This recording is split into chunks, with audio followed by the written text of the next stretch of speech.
Presiden Prabowo Subianto resmi menganugerahkan gelar pahlawan nasional kepada 10 tokoh. Dari 10 orang tokoh terdapat nama Presiden kedua Soeharto, Presiden keempat Abdurrahman Wahid, dan aktivis buruh Marsina.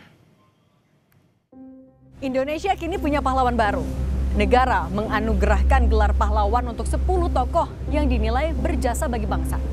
Dari 10 nama ada Presiden kedua RI Soeharto. Ada juga Presiden keempat RI Abdurrahman Wahid atau Gus Dur. Dua tokoh dengan gaya dan zaman berbeda yang kini sejajar dalam barisan pahlawan Indonesia. 10 November 2025, tepat di Hari Pahlawan, Presiden Prabowo Subianto menganugerahi gelar pahlawan nasional pada 10 tokoh yang dianggap berjasa bagi negara. Acara penganugerahan itu dihadiri para ahli waris yang sekaligus mewakili para tokoh untuk menerima gelar. Secara simbolis, Prabowo memberikan plakat monumen Taman Makam Pahlawan dan map yang dikemas dalam kotak kaca. Dari 10 orang, ada Presiden keempat RI Abdurrahman Wahid atau Gus Dur. Semasa hidup, Gus Dur dikenal sebagai pejuang kemanusiaan dan pluralisme. Kemudian ada Presiden kedua RI Soeharto yang menonjol sejak masa kemerdekaan.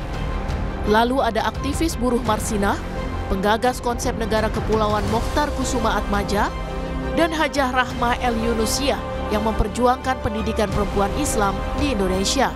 Kemudian Sarwo Edi Wibowo, pejuang kemerdekaan yang juga ayah dari Ani Yudhoyono, istri Presiden ke-6 RI Susilo Bambang Yudhoyono.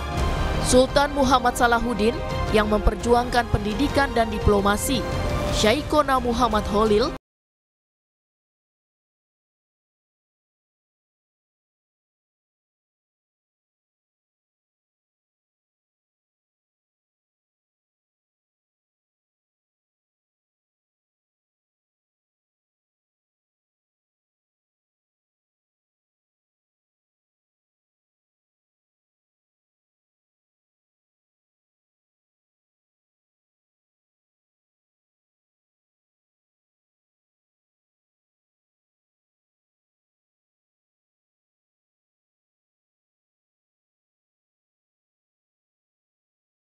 terkait dengan jasa-jasa Pak Harto, yang terkait dengan perjuangan Pak Harto dalam hal ini sudah dikaji, antara lain itu serangan umum 1 Maret, beliau ikut pertempuran di Ambarawa, ikut pertempuran 5 hari di Semarang, menjadi komandan operasi Mandala perebutan Irian Barat, dan juga kiprah Presiden Soeharto dalam pembangunan 5 tahunan yang saya kira tadi juga sudah dibacakan.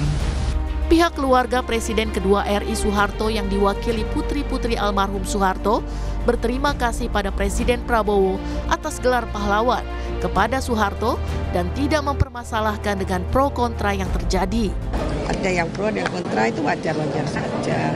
Penting kan kita melihat apa yang telah dilakukan oleh bapak saya dari sejak muda sampai beliau wafat, itu semua perjuangannya untuk bangsa dan negara dan masyarakat Indonesia.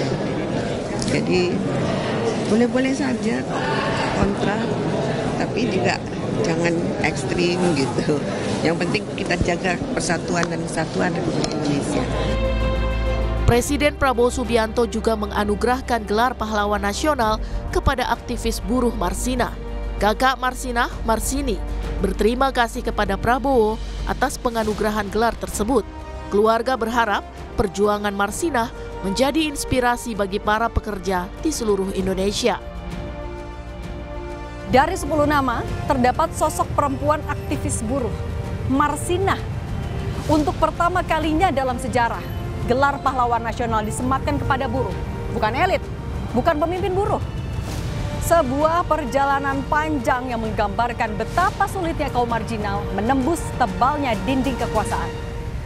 Insya Allah pemerintah bisa mensejahterakan kaum buruh yang ada di Indonesia, juga memikirkan nasibnya.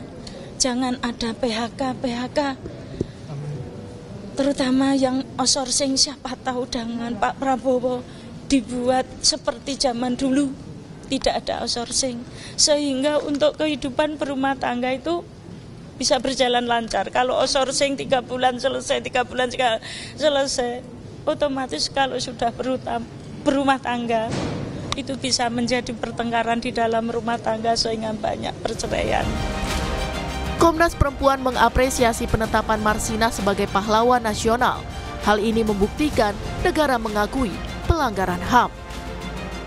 Komnas Perempuan memberikan apresiasi atas penetapan Marsina sebagai pahlawan nasional. Setidaknya dengan pengangkatan Marsina, negara memberikan pengakuan terhadap pelanggaran HAM.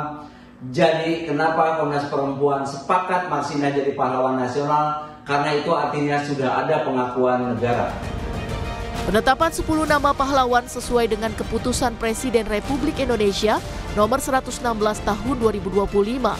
Keputusan ini sebagai penghargaan dan penghormatan yang tinggi atas jasa yang luar biasa untuk kepentingan mewujudkan persatuan dan kesatuan bangsa. Penetapan gelar pahlawan nasional nyaris tak pernah sepi dari pro dan kontra. Namun pada akhirnya bukan hanya soal siapa yang ditetapkan sebagai pahlawan, namun bagaimana bangsa ini bisa terus belajar dari warisan sejarahnya. Tim Liputan, Kompas TV, Jakarta.